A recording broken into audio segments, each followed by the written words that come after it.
welcome to the Boachua Glover Show. Today we're talking about something very important to me with someone very important to me. We're talking about trauma. If you have followed the show so far, I have mentioned a few things in my life that I would regard as traumatic. But I have here with me today Dr. Paul Kumi, who is my therapist, but is also a trauma specialist to help us unpack what is trauma, how do we recognize it, and how do we address it. Dr. Kumi, thank you so much for being here on the show. You're welcome. I'm happy to be here. Is there anything you want to add about who you are and what you do? I mean, I know I sort of simplified it, but I always want to give professionals a chance to really position themselves the way they want to position themselves. So, who are you and what do you do? Okay, so yes, you've mentioned my name. My name is Paul Kumi. Yes, I'm a trauma specialist, but at a basic level, I'm a clinical health psychologist. So you have to be a psychologist before you can be a trauma specialist. Okay. Yeah. So basically, that's it. What else? I lead a team at UGMC. I lead a team in my private practice. I like science. I like trauma. So yes, I'm talking about something which gives me a lot of joy today.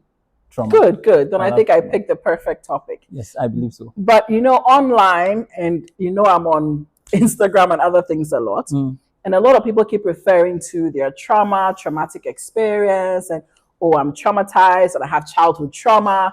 But what exactly is trauma? I mean, What is it? We use that word a lot, but I'm not quite sure I know what it is, even though I use it as well. But what exactly is trauma? How can we recognize it? Yeah, so thank you. But I've heard that a lot of times. So someone says, oh, my car stopped in the middle of the road and I was traumatized. Yes. So, well, that cannot be trauma. Yeah. It doesn't necessarily, but someone's car can stop in the middle of the road and it will still be traumatic. So the event is what makes it trauma, the nature of the event. Okay, and not necessarily the event, the nature of it. So we can experience the same event, but the nature of it is what will determine whether it's traumatic or not. So what does that mean, the nature of the event? Because there's so many events that can occur. What makes one event traumatic and another event not traumatic? Like, what is the nature that would let you know, yes, you're right, that was a traumatic thing you went through? Yeah, great. So that's a good question. So it is how you experience the event. Okay. So for example, your car stops in the middle of the road, and then you notice that there's an oncoming vehicle which you felt was going to smash you. So once you experience that, it could be traumatic. So the car stopping there, we cannot say, oh, my car stopped in the middle of the road. That cannot be traumatic for us, even though it's the same event. It is your interpretation. Even sometimes it may not be an oncoming vehicle. It could just be the fact that you feel like something bad will happen to you at that time, as against another person whose car will stop in the middle of the road and may be looking for another vehicle to move on or be calling someone else. So sometimes we tend to think that if it is the same event, cannot be traumatic to these two different people, right? But I want to explore this a little bit more because I think it's very important to get a good understanding of what is trauma. What is the difference between trauma and difficult experiences? Great. Yeah. So that's a good one. So there are stressful experiences which are not necessarily traumatic. Yes. Okay. So when you're traumatized, a few things will happen to you for me to know that there's trauma. The first one is that thing which happened to you, did it dysregulate you in a way? Okay. So did it put you in a state where you felt your life is threatened, or there's imminent death, or if that thing doesn't stop, you cannot survive, then it is traumatic. But if these do not happen, we cannot say it's traumatic. And then sometimes you go further to examine the symptoms. So are you constantly having that ringing in your mind? And is it showing up in your body? Okay, and we will talk about how it shows up in your body. But is it showing up in your body? And then the other one is that, are you avoiding certain things because of that? Yeah. Okay, so once you have that, and then the icing on the cake is, to what extent is it impacting your relationships? Yeah. Okay, so once that is happening, then we can say that it's traumatic. If all these are happening, you feel like it's always on your mind, it keeps coming, you feel like your body cannot take it, you feel discomforted in your body, and then when you feel like you don't want to do certain things because of that experience, and then when it begins to impact your friendships or your relationships, then we say that it is trauma. Now, let me quickly add that there are almost 5 different types of traumas. Okay.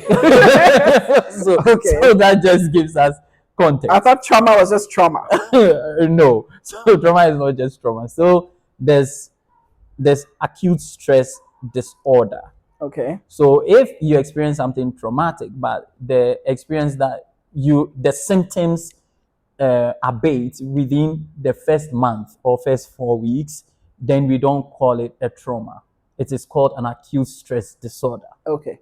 Now, if the symptoms persist for more than 4 weeks, then it becomes a trauma.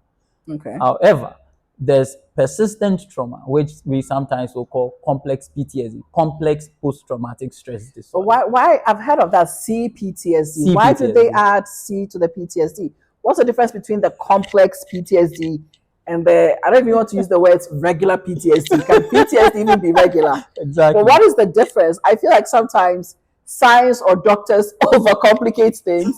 We have PTSD and now there's complex PTSD. Why? What is that one? Yeah, so that's a good one. So yes, it's complex. You see, if you experience something traumatic one time, okay, someone hits against someone, does car something accident to or you, something, exactly, car accident or something like that. It's a one time. Okay, so you may have all the symptoms of trauma, but once that particular event is fixed or experience is fixed, you are likely to move on. Now, it becomes complex when the same thing or similar things or different things happen over a protracted period of time. So, for example, I'm going to need an example. So, you experience maybe verbal abuse at home, Okay. emotional neglect, physical abuse, and then you also experience a robbery, and then you experience a job loss, then it is complex. So then we call it complex PTSD. And again, it's not just the event, but the duration. So if this thing persists over a protracted period of time to the point where the person feels stuck in the event, then we call it complex PTSD. Now, the difference, the main difference is that with complex PTSD, the relational component is severe. So when you go through that kind of trauma, so let's say you experience a car accident, chances are that once we fix the experience or whatever it is, it's likely not to affect your relationships. Yeah. But with complex PTSD, it affects almost every relationship in your life. So that's why we call it complex PTSD. So again, another name is relational trauma. That's another name for complex PTSD. Okay. So now you've mentioned acute stress disorder. You've mentioned complex PTSD. Yes. What are the other types of And trauma? then there's PTSD. And then there's PTSD. Yes. Good old PTSD. Yes, good old Mr. PTSD. Original. Yes. Okay. So and then what else? Are there any other and then types? There's developmental trauma. Okay, I haven't heard that one. Yes, the complex one I had heard. Yes. Developmental trauma. So developmental trauma is trauma just in childhood. Just in childhood. Okay. So just in childhood. And yes, we may talk about that. And then there's dissociative identity disorder, which is like and that is a trauma thing? Yes. So DID, yes. So that is a trauma thing, and it's a standalone trauma thing because of the way it happens to people. It's quite different from the so it's other a traumatic episode that leads to a dissociation. Yes. Then okay. Yes. All right. Do you need a doctor to diagnose you with trauma before you can say, I was traumatized, or I'm going through trauma? Because I feel like we self-diagnose trauma a lot, but I don't know if trauma requires a diagnosis, because everything you've said sounds very clinical. Mm-hmm. So I guess you would need a doctor to say, you are going through trauma or this is a type of trauma, right? Yes, you do. You need a doctor. Yeah, you need a doctor because again, some of the symptoms may be very similar. So, for example, if someone is experiencing an acute anxiety situation, they may say it's trauma. It may not be trauma. It may just be an acute or generalized anxiety of a sort. So, you need a doctor to diagnose. How can you recognize? And I think this is the crux of what I really want us to talk about, because a lot of us are not going to go to a doctor and get diagnosed. Things happen, especially in our culture, Ghana. Things happen and you're told, move on. Bad things happen to people. This is nothing. I really want us to talk about how can you recognize that you've experienced something that requires a diagnosis, or you're going through trauma, or this is complex PTSD. What are the signs that anybody listening or watching would be able to reflect and say, oh, there is something I need to go look at? Right. So what would that be? So first off, emotional regulation or dysregulation. Okay. So if you notice that largely your emotions are almost always all over the place, that should tell you something. Okay. So at one point you are cool, you're happy. At another point you are down there. And then at one point you are sweet. And then at another point you are blasting. Okay. So once you see that fluctuation, you should consider, especially when the fluctuation is persistent, is disrupting your friendships or your relationships. People have said something to you about it, and all of that. So that is one. Secondly, when you feel uncomfortable in your body, so somatic experiences. So sometimes you're there, there's nothing wrong, but you just feel there's something wrong with me or with you. Okay, you don't feel comfortable on the inside. And then sometimes you may experience, while that is happening, you may experience what we call depersonalization. So you sort of you have identity issues. So you're wondering, what is happening to me? When will it change? So you begin to question your person, and to determine whether you know this person. Okay, so that is one. And then when you sometimes just zone out, okay, when you zone out a lot, so okay, something did this really happen?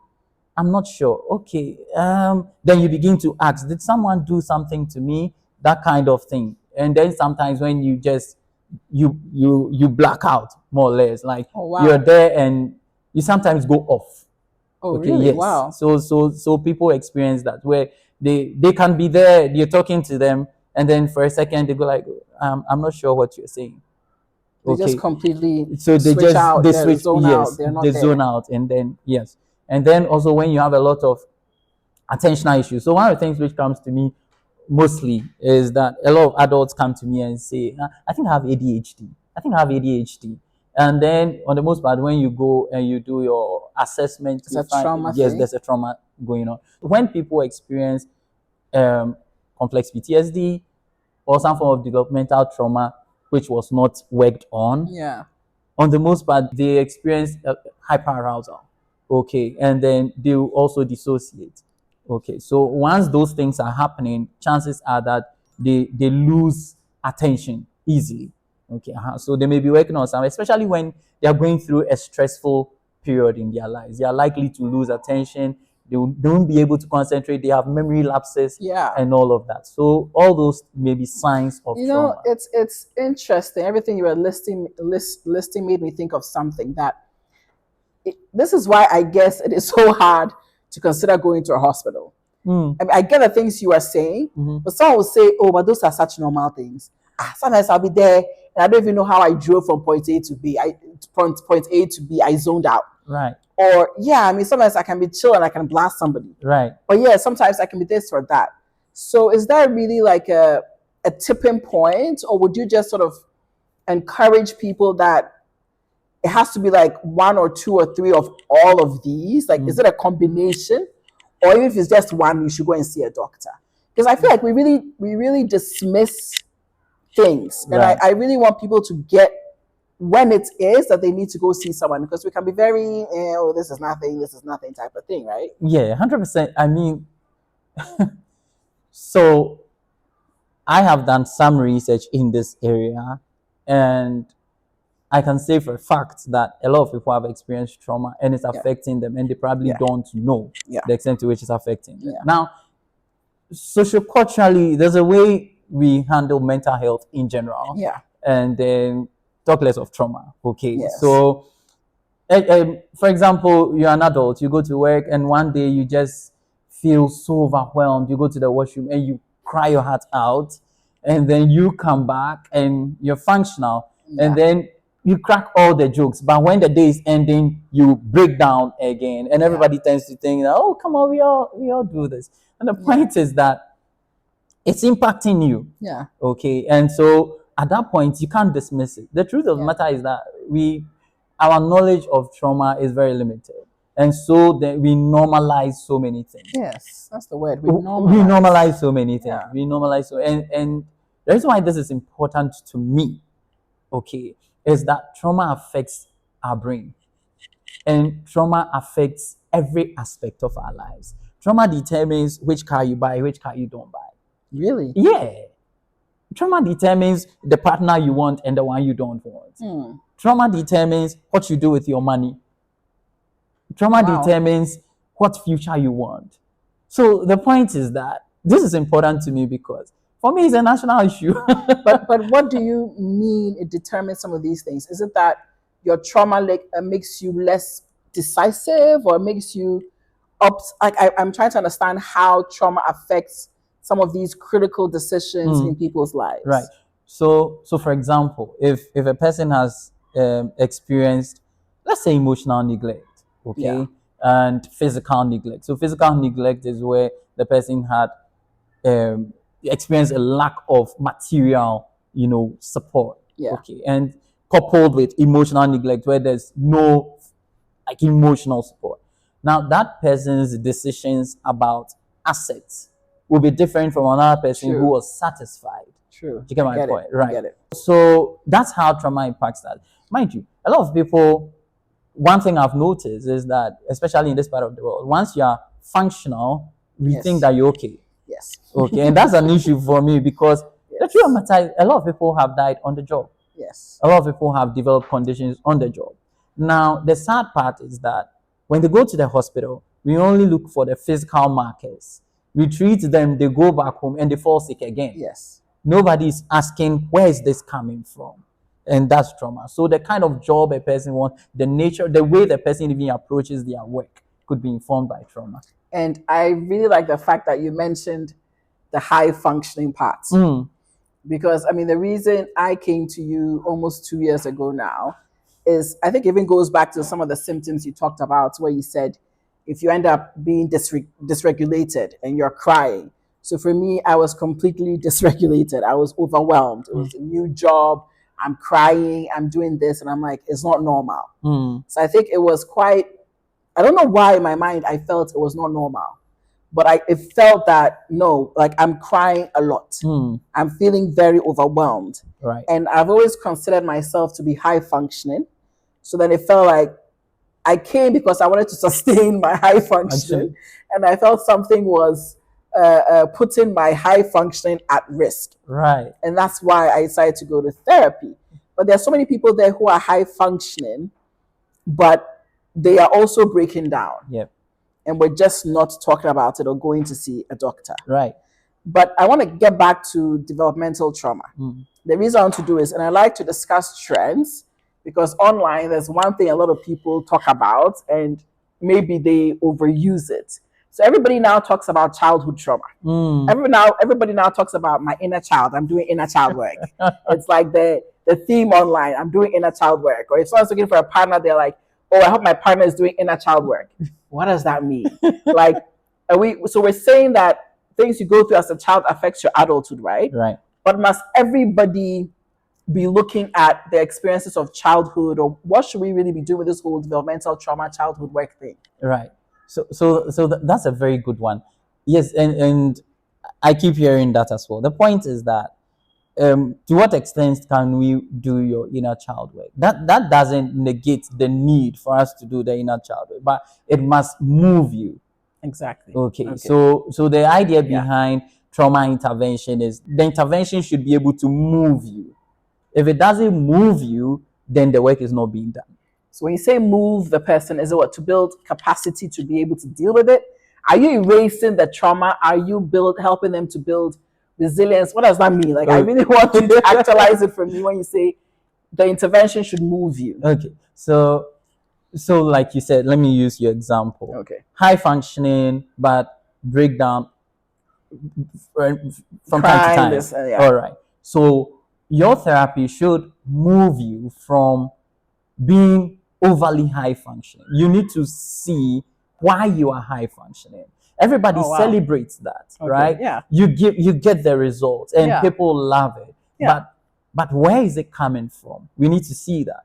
And the other one is that how do you remain functional and not self-destructive? Do you get my point? You're not sleeping enough.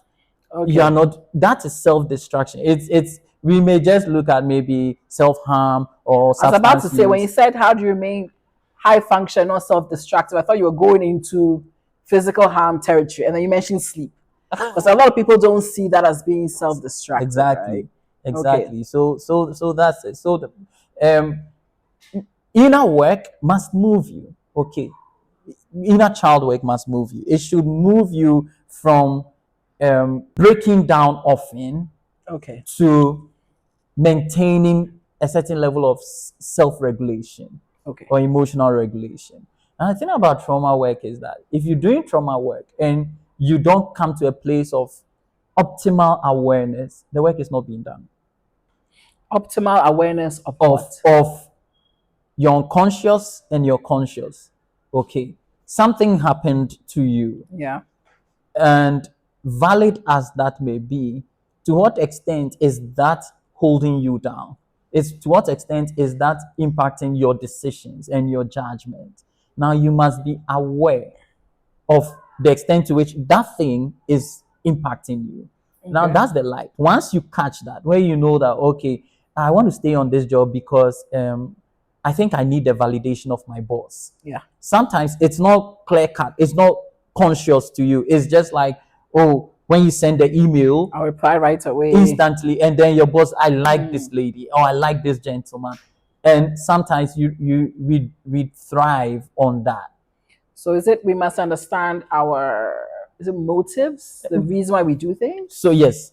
So that's it. So when you seem to need that validation, when you're doing trauma work, you should recognize that, okay, he doesn't really need my work now, but it's like I'm on the edge to deliver the work now. What is making me want to do that? So when you realize that, oh, I think I enjoy his validation because the last time I sent the work and he didn't acknowledge, that shut me down a bit. That's the light coming on for you. So you mentioned something. You mentioned a couple of times now. When you're doing trauma work, what does that mean? So is trauma work therapy, just therapy, or is there a particular, I don't know, approach? I know different diagnoses have different approaches, interventions. Right. So what is trauma work? Like when you refer to that, what do you mean? Really? So there's a whole battery of intervention for trauma. Okay. So sometimes trauma alone is the work that the therapist must do. Sometimes the trauma would have evolved into a personality, a certain type of personality. Yeah. And that is also trauma work. So we need to know the extent to which whatever you've experienced has impacted you and which intervention will be useful. On the most part, we'll consider an eclectic approach. Eclectic approach basically means that we use various interventions depending on the need of the client. So so let me ask this one because it's very important and personal to me. Would you consider heartbreak as trauma? Yes and no, because heartbreak itself can be traumatic. Okay. But it is not traumatic for everyone. Okay. So at what point does it become a traumatic experience? Okay. So yes, once it's making you, first of all, once it takes away your functionality over a protracted period of time, we may consider it as traumatic. Once it keeps you awake with nightmares, suicidal ideas, dissociation, then it could be traumatic. Once it makes you experience or go into risky behavior, then it could be traumatic. So once these variables are there, we may consider it traumatic. Otherwise, it may just be an emotional pain. That doesn't change the fact that the person is experiencing the pain. Heartbreak is heartbreak, whether traumatic or not. The only thing is that the gravity of it may vary from person to person. So, well, I mean, you already know this as my therapist that I'm going through heartbreak that has been very challenging, right? But is it, the way society dismisses a lot of things, do you feel like it's impacting people's ability to then get help? Because imagine you go to a doctor and say, I'm going through heartbreak, and I don't know how to put this. Like sometimes you might be hesitant to explain your symptoms because you don't want to look weak or stupid. Right. So even for high functioning people, you might internalize more versus even expressing that there's some level of dysfunction happening. 100%. So that's why I wanted to ask about heartbreak. And I also wanted to ask because I don't know if you've read this, but in April, a University of Winneba student, a young man, caught his girlfriend cheating and took his life. But this was not, because you were saying if it is protracted, this was not protracted. It happened within days. Right. I mean, I know you don't know the person to even diagnose, but would you say it was probably a traumatic episode? Because I want to know, can trauma just, you experience it like that and does not take days or weeks, it's not protracted, and it lets you do something or you go through something immediately? 100%. So that can be instant trauma. Instant. So on the most part, when you examine such a person, if you want to use this suicide case, as a case study, you are likely to find that this person already may have been struggling. Okay. Right. It won't just be that incident. That incident triggers something that they're already going through, is what you're saying. Exactly. I see. Okay. So once that is happening, we cannot just say snap out of it. My challenge is the snap out of it thing. You know what? Back in the day, one of the things we took people to the psychiatric hospital for being psychotic was heartbreak. Yes. Now, that should tell us how impactful that thing is. And I've had clients like that. Heartbreak, psychosis, full-blown schizophrenia, and now have to be institutionalized. So the point I'm making is that we cannot just trivialize it. Once someone is experiencing heartbreak, we use the word heartbreak, but heartbreak is loss. Yes. You get my point? Yes, right. Absolutely. And loss is a big thing. Yes. Okay. So we cannot trivialize. Once we cannot trivialize loss, we cannot trivialize heartbreak. Yes. And whatever support we give people who have lost a loved one, we need to give anybody experiencing a heartbreak that same support. The issue about heartbreaks is that a lot of people think that, and that's also one of the things, socioculturally we are struggling with, where we think that people should just toughen up. Yes. And that for me has woven our social fabric. Yes. Because especially for men. This was a man. This was not a woman who caught her boyfriend, and this is a man who caught, and then online everybody's calling him weak. And everybody's saying, what sort of foolishness is this? Weak. Like the comments online were so, I was about to use the word heartbreaking for me. Like the comments online were very sad. Yeah. Like nobody could relate or understand what would let someone do something like that. And it's like, tough it out. Your God has left you, move on. There are plenty of fish in the sea, that sort of thing. Right. And it also speaks to the fact that a lot of people are emotionally distant. Yes. A lot of people are emotionally numb. Okay, and you can't fault them because it's also a trauma response. So the people who say that you are so sensitive may also be very numb, and the sensitive one may be considered the one who has experienced a trauma. And we tend to think that the hard one is fixed, but on the most part, the hard one is equally traumatized. Oh, hang on. So you're saying, so trauma can lead to two different types, even two opposite, would you call it responses, a trauma response? Absolutely. So you can go through trauma and that can make you emotionally hard and Right. closed off. Right. And you can go through trauma and it reduces it heightens your sensitivity. Right. You become more sensitive to anybody doing anything to you. 100%. And they are both trauma responses. Exactly. So people are very hardcore, closed off. They could have gone through trauma as well. Absolutely. Okay, that's a bit new to me because it always seems like those, I'll say those of us because I'm one of the sensitive people. You would think that it's more of the sensitive people that are, who've experienced something. But hardcore, hard, cold people could also have gone through trauma. 100%. I mean, wow. Okay. So two worlds, right? Homicidality and suicidality. One goes after someone, the other does it to themselves. Do you get my point? I get your point. So for me, I feel that one of the things we should look out for, apart from emotional sensitivity, is people who care less about other people's emotions. Wow. Yeah. I'm really glad that came up because a lot of people who watch will think that it's only when you're emotionally expressive and this and that you likely need therapy or you need an intervention. And those who are normal, to use the word normal, which I don't like using, are those who let things, just shrug things off. Right. And that is like our society or our culture. Shrug it off, tough it out. And they are celebrated because it makes it sound like they can handle life. Right. But you can't handle life. And the interesting thing is that you can tell when people are like that. When someone probably has experienced a trauma which has toughened them, you'd see a few things. First off, they don't talk about emotional things. Okay. Secondly, you'd find that they don't like you being emotional. Yeah. So they can't stand it when you are emotional. Yeah. Thirdly, they are very superficial. So everything is superficial. Okay. So love is superficial. Money is superficial. Everything is superficial. The only thing which is big may probably be fame, power.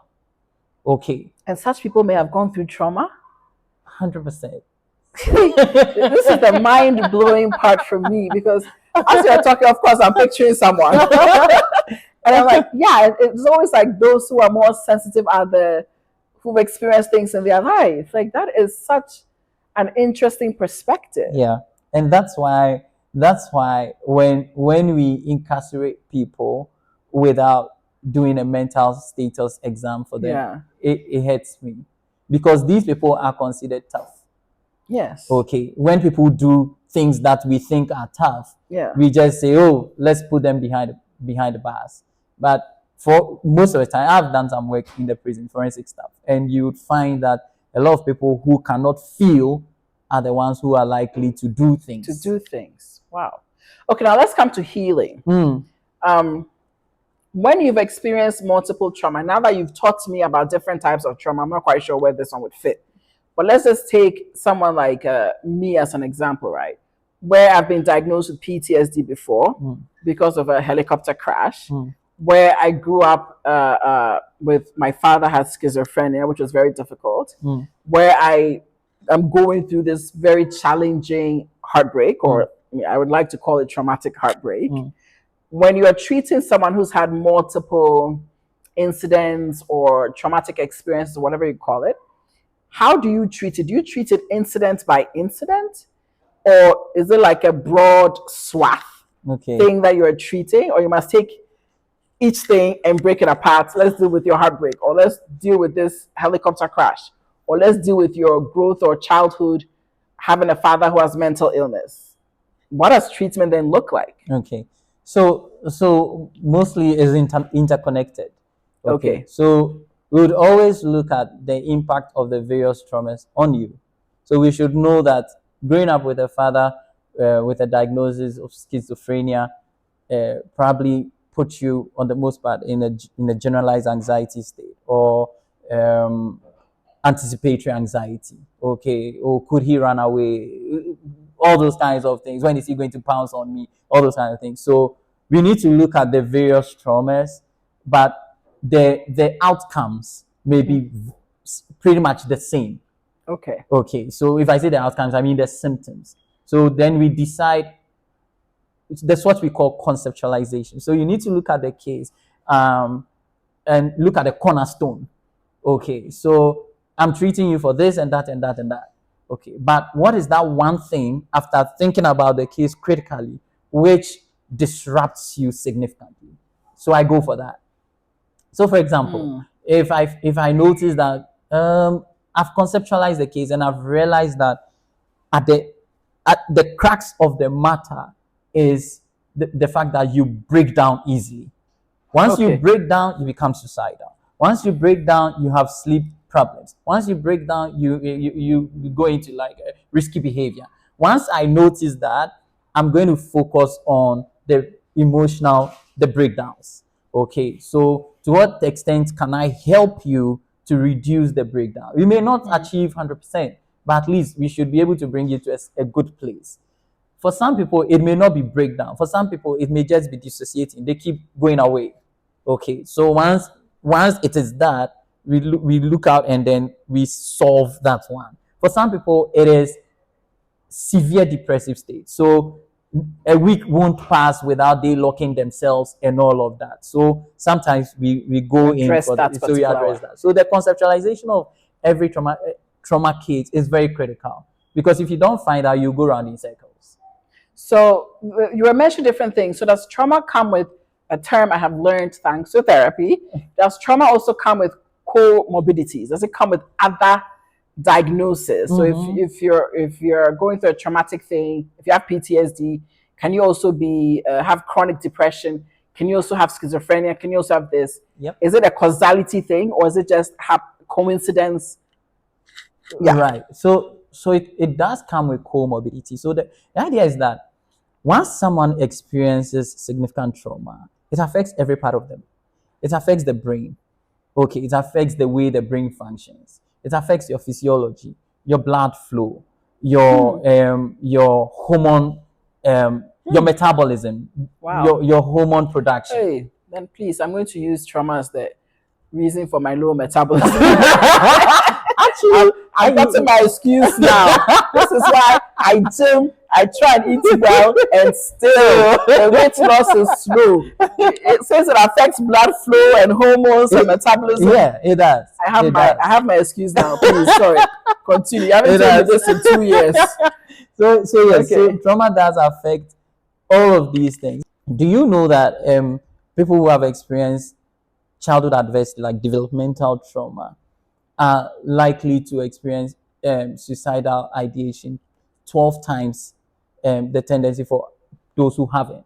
Wow. Okay. So the point is that when you come in and we grade the adversity, the level of the adversity, we can predict what will happen. So people who have experienced 6 or more of the developmental traumas, so father was mentally unwell, or parent, someone in the house was mentally unwell, you're emotionally neglected, you're physically neglected, verbally abused, physically abused, sexually abused. If you have all that range, your lifespan is reduced by 15 years.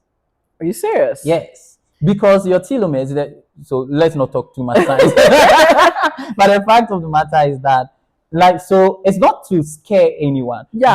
But from a trauma specialist perspective, once you know these variables are likely to play out, your intervention changes. So for my clients who have this, 23 years, you have six traumas or childhood adversity, I change your lifestyle completely. Yeah. So there are things you have to do. So you have to stay hydrated.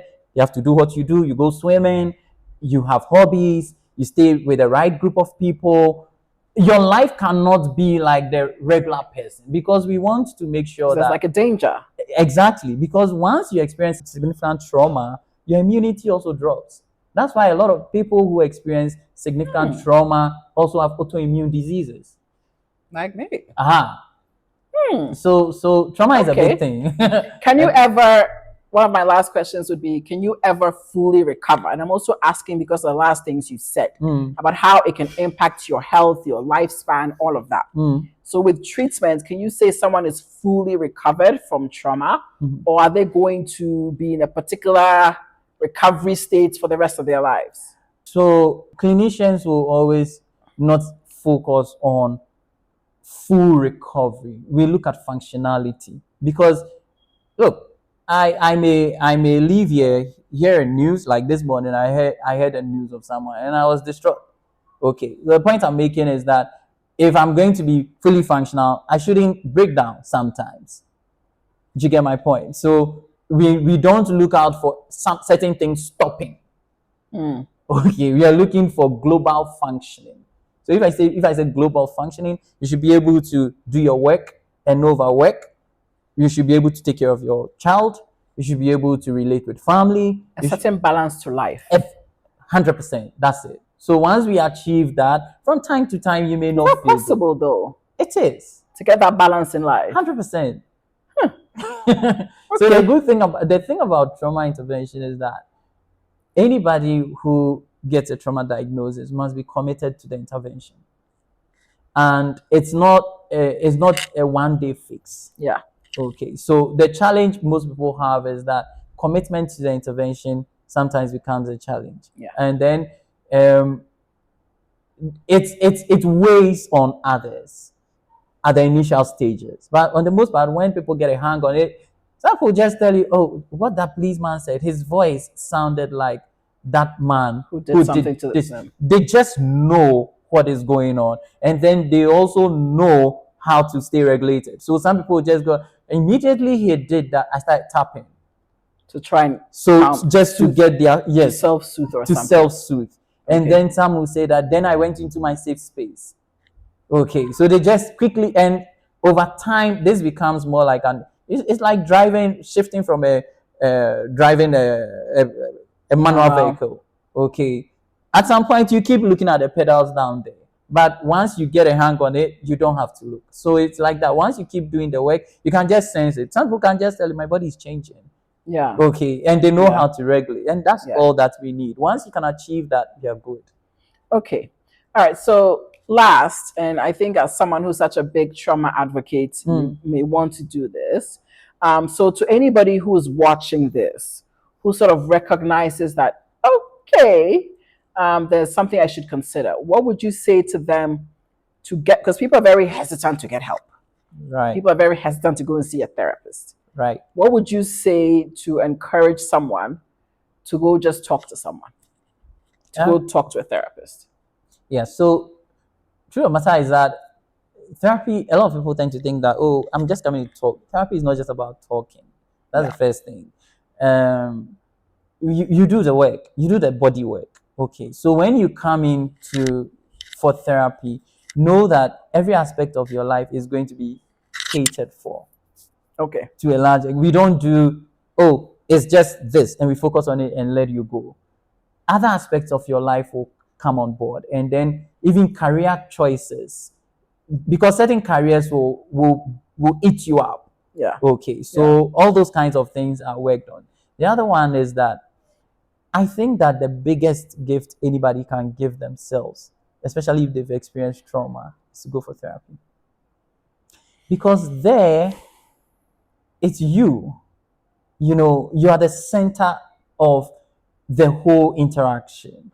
As against when you go through trauma, everybody takes a piece of you. When you go through trauma, everybody takes a piece of you. But this is for you. So for me, consider therapy as a gift you're giving yourself. Yeah. And the good news is that once you do the work, the gift begins to pay you. Yeah. You know, so for me, that should be the biggest thing. And a lot of people are also skeptical about who am I going to do this work with. Yes. So that's why we are doing things like this. Okay. So at the end of the day, once you find your best fit, stay with the person and do the work. You'll be fine. So I did say that was the last, but I do have a last. And this may not be something a clinician would want to answer, but maybe we think of it as a band-aid or as a first step. Are there things that someone can do on their own to try and help them manage some of these symptoms until they're able to build the courage, if I may call it, to go see a therapist? So if someone is watching this right now and they're experiencing some of the symptoms you've talked about, like dysregulation and the rest, what can they do as interim measures before they find a therapist? Right. That's a very good question, and I'm glad we are ending on that note. So, self-care. First one, self-care. Okay. Make sure you're hydrated. Make sure you're getting enough sleep. Make sure you're hydrated. Yeah, make sure you're hydrated. Drink my water. Make sure you're getting enough sleep. Make sure your meals are balanced. Make sure you are staying in touch with relevant people who build you up. Okay. So self-care is the first one. Now, the second one is that a lot of people don't like journaling because they think, oh, why am I writing about my feelings? But journaling is very important because journaling is self-therapy. Yeah. Okay. You write about your feelings, you take a second look at it, and then the second look is bystander look. So you wrote about what you felt, but you're looking at it like a therapist. Do you get my point? So that's the next one. And then the third one is that always place premium on yourself. Okay. Don't stretch yourself thin. Once you're able to do this and you're able to also read extensively, so videos like this will help. So go dig for the information. Once you get these things, you should be able to manage it to a point where you probably may not need a therapist until you're breaking down. But when you feel suicidal, when you feel homicidal, when you are harming self, when you notice that, you are doing things you typically wouldn't want to do, on hindsight, then you need to talk to someone. I do like the fact that you're putting the two together to say when you're feeling suicidal or you're feeling homicidal. So whether you want to harm yourself or harm others, that is a problem. I also like the self-care because a lot of people don't talk about sleep. I like sleeping early. My alarm says 8:30 because I wake up at 4:30. So thank you very much for these tips that I think we take for granted because it doesn't seem tangible. We're used to give me shots, give me medicine. Right. Without realizing the therapeutic or benefits or impacts of some of these things, like taking care of yourself and sleeping. Right. All right. And exercise. And exercise. And go hiking. And all those things. And swim. You said hiking, but we'll choose the swimming. You choose the swimming. we'll choose the swimming like that. Yes, stuff like that. Dr. Kumi, thank you so much. I think you can expect that our next session, I want to personally, for us to dive in a bit more into trauma. Right. But thank you so much for sharing your experience and expertise with us today. You're welcome. Thank you. All right. Thank you for listening to the Boatua Glover Show. I will provide contacts for Dr. Paul Kumi. If you are listening, if you're going through anything, your feelings are valid, your experience is valid, take care of yourself, and most importantly, seek help. See you next week.